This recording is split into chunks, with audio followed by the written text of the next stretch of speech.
हमने तो सुना है कि इस्लाम धर्म में आई लव मोहम्मद मतलब मोहम्मद पैगंबर मोहम्मद साहब का नाम लेने से पहले दरूद पाक पढ़ा जाता है।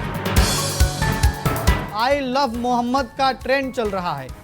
जो एक मुस्लिम पक्ष लोग हैं जो पूरा आई लव मोहम्मद का ट्रेंड चला रहे हैं और हाथ में तख्ती बैनर लेके, अभी तो कई जगह कई प्रदेश के जिलों में ये देखने को मिला है कि वहाँ पर घरों के बाहर आई लव मोहम्मद का एक स्टिकर जो बैनर होता है वो चिपका हुआ है। गली मोहल्लों के बाहर पूरा बैनर, गली में घुसने से पहले बैनर लगा हुआ है। ये ऐसा ट्रेंड चल रहा है। तो तुफैल जी से हम जानेंगे। तुफैल जी ये बताइए कि ये जो आई लव मोहम्मद का ट्रेंड चल रहा है, हमने तो सुना है कि इस्लाम धर्म में आई लव मोहम्मद मतलब मोहम्मद पैगंबर मोहम्मद साहब का नाम लेने से पहले दरूद पाक पढ़ा जाता है और हाथ को आंखों से चूमा जाता है उनका नाम आने से पहले।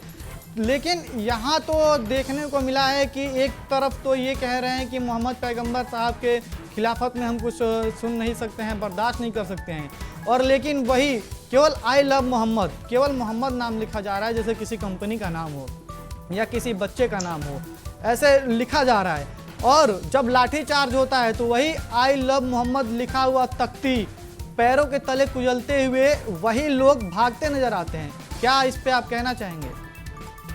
आप बिल्कुल सही कह रहे हैं इमरान कि आप जिस तरीके से जो है वो ये पूरा सोशल मीडिया का जो है ट्रेंड बन गया पिछले एक सप्ताह से, या फिर यूं कहे कि 5 सितंबर से जो है कुल मिलाकर जो है वो आई लव मोहम्मद जो है एक ट्रेंड सा बन गया है। हर किसी मुसलमान खास करके जहां पर आप देखेंगे तो उनके हाथ में जो है आई लव मोहम्मद की जो है एक तख्ती हो रही है। आपने इसका जिक्र किया कि भाई घरों में जो है वो पोस्टर चिपकाए जा रहे हैं, गाड़ियों में जो स्टिकर चिपकाए जा रहे हैं, वो जो है वो विजुअल फतेहपुर से है। लगातार हमने अपने खबरों में भी इस बात को दिखाया है। लेकिन हम जो है ये मुसलमान भाइयों से कहना चाहते हैं कि केवल आई लव मोहम्मद की तख्ती लेकर के जब आप जाते हैं और उनके नीचे बाकायदा सल्लल्लाहु अलैहि वसल्लम यानी कि हमारे नबी हैं, वो आखिरी नबी हैं वो इस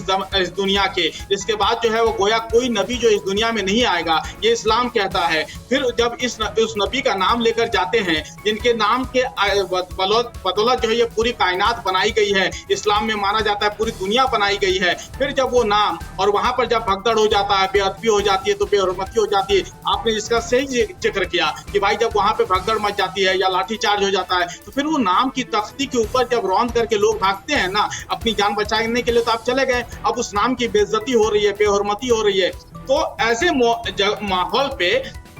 हम मुसलमान भाइयों से बस यही अपील करना चाहते हैं कि देखिए ऐसे हालात में आपका फर्ज बनता है कि आप अपने घरों में रहिए, अपने जो कामकाज हैं आप उन कामों को अंजाम दीजिए, अपने इस्लामिक जो आपका धर्म कहता है उसके हिसाब से काम कीजिए। और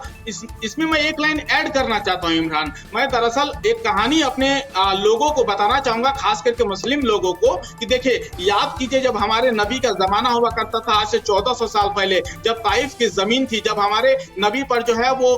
वहां के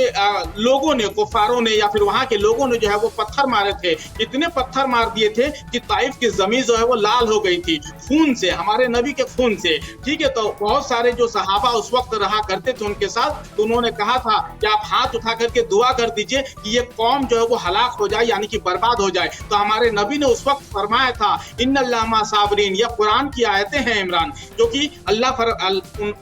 उन आयतों का मतलब होता है कि अल्लाह सब्र करने वालों के साथ है। आप सब्र कीजिए, हमेशा जो है आपके साथ अच्छाई होगी। ये उस वक्त हमारे नबी ने जो वो फरमान जारी किया था, उन लोगों को समझाया था, उन लोगों को कहा था। और लेकिन आज की तारीख में अगर देखें तो लोग जो है वो नेताओं के कहने पर जो बहक जाते हैं और अपनी चीजों को खराब कर देते हैं। इसीलिए हम उनसे दरखास्त कर रहे हैं, हम आपसे खास अपील कर रहे हैं कि आप जो है कहीं पे भी जाके जो वो उत्पात ना मचाएं, कहीं पे भी जो अराजकता ना फैलाएं। हम आपसे गुजारिश कर रहे हैं कि आप जो है वो जो कानून कहता है देश का, उसके हिसाब से अगर आप काम करेंगे तो आपके लिए भी भला होगा, आपके कौम के लिए भी भला होगा।